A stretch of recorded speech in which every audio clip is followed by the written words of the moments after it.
Meron tayo ditong napakasarap at paboritong-paborito nating tuyo. Hindi lang natin basta-basta itong ipiprito. Meron tayong ingredients na ilalagay dito na talagang mas papasarap sa ating tuyo. Kaya ano pang hinihintay mo?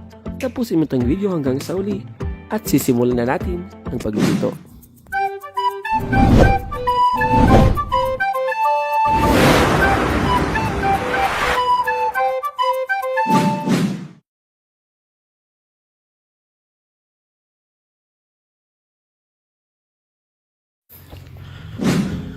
At para sa ating unang procedure, buksan natin yung ating induction cooker.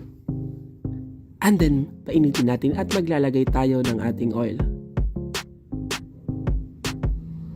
Ayan, damihan na lang natin. Kailangan talaga na maraming ating oil. Buksan na lang natin yan. Kasi, ipiprito muna natin yung ating tuyo. So pag mainit na, ay pirito na natin yung ating tuyo. Ang ating ginamit dito na tuyo, ang tawag sa amin dito ay yung ating tamban. Hindi ko lang alam kung anong tawag dyan sa inyo. Comment down below kung anong tawag sa tuyo na ito.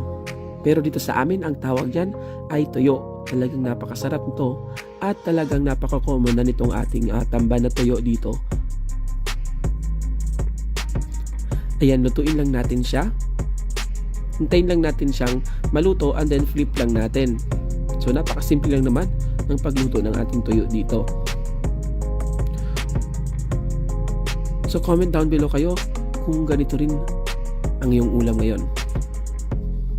Ayan, so ile-level up natin dito yung ating simpleng tuyo, yung ating napakapaboritong tuyo sa isang napakasarap at restaurant style na recipe. So di mo akalaing tuyo lang ang ating ginamit dito. So pagkatapos luto na to, set aside lang muna natin ito. And then, sa next procedure na tayo. Para nga sa ating next procedure, gagamit lang tayo rito ng 3 piraso ng ating kamatis. So, yung ating kamatis dito ay yung malalaking kamatis talaga. Ayan, pero medyo may kamahalan ito. Nabili ko lang ito sa supermarket store. Pero kung meron kayong maliliit lang na kamatis, ang gagamitin nyo dito ay 5 hanggang 8 piraso ng maliliit na kamatis. So, kailangan talaga madami yung ating inilagay dito na kamatis.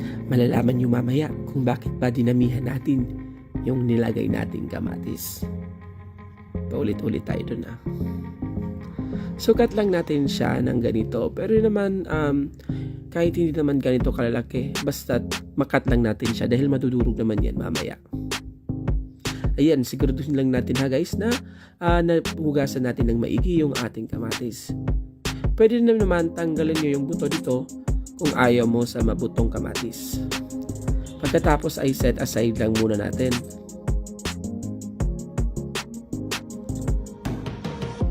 And then maghihiwa tayo ng ating bawang at sibuyas. Unahin na natin yung ating sibuyas dito. Kung meron kayong white onion, mas maganda din yun. Chop lang natin siya.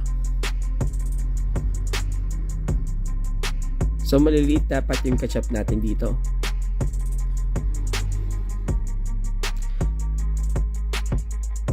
And then meron tayo ditong 4 cloves ng ating garlic.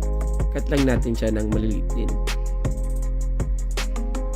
Pagkatapos ay set aside lang natin and ready na natin yung ating induction cooker. So on lang natin yung ating induction cooker. Ilagay na natin yung ating frying pan.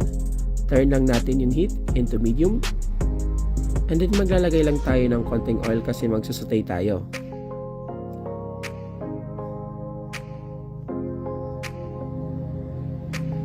Painitin lang natin and then ilagay na natin yung ating bawang. Ayan, magtatanong tayo, ano ba yung inuuna yung pangsutay? Yung bawang or yung sibuyas? Comment down below. Ako kasi inuuna ko yung bawang para medyo matutong siya and then inuhuli ko yung ating sibuyas. So, antay lang natin na maging translucent yung ating sibuyas bago natin ilagay yung ating kamatis.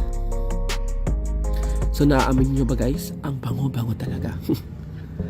Ako lang ba yung nababanguhan sa ating pinagsusutay ito? Pagkatapos, ibuhusan natin yung ating kamatis. Pagkatapos, press lang natin siya hanggang sa madurog. So ito yung sinasabi ko kanina guys, na kailangan talaga madami yung ating kamatis dito para medyo masabaw yung ating recipe ngayon. Pagkatapos ay isisison lang natin siya ng ating salt at pepper para naman may konting lasa siya guys. And then mix lang natin.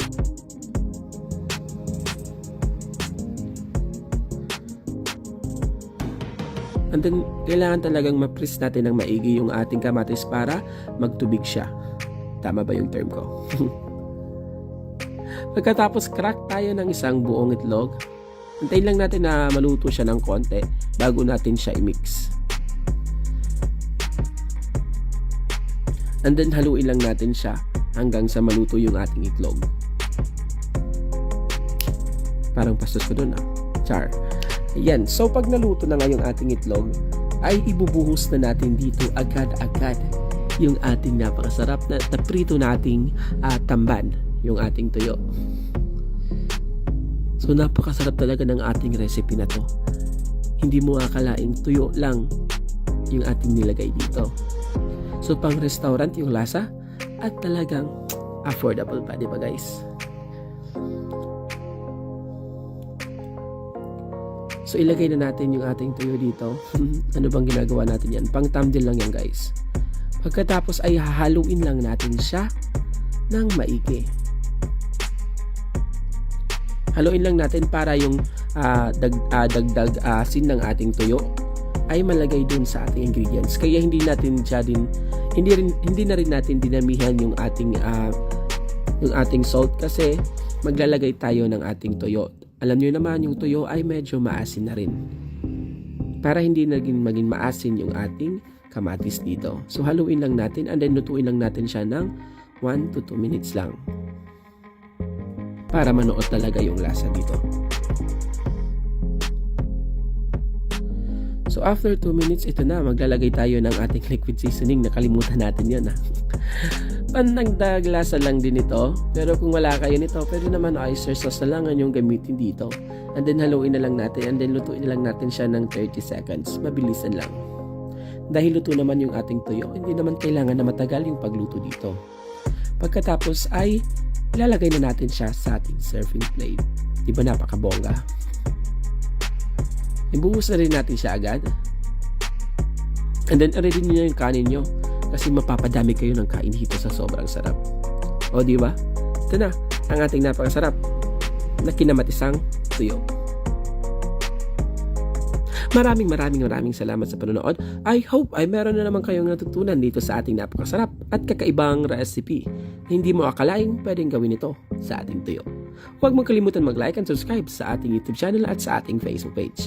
Thank you for watching. Stay safe and God bless.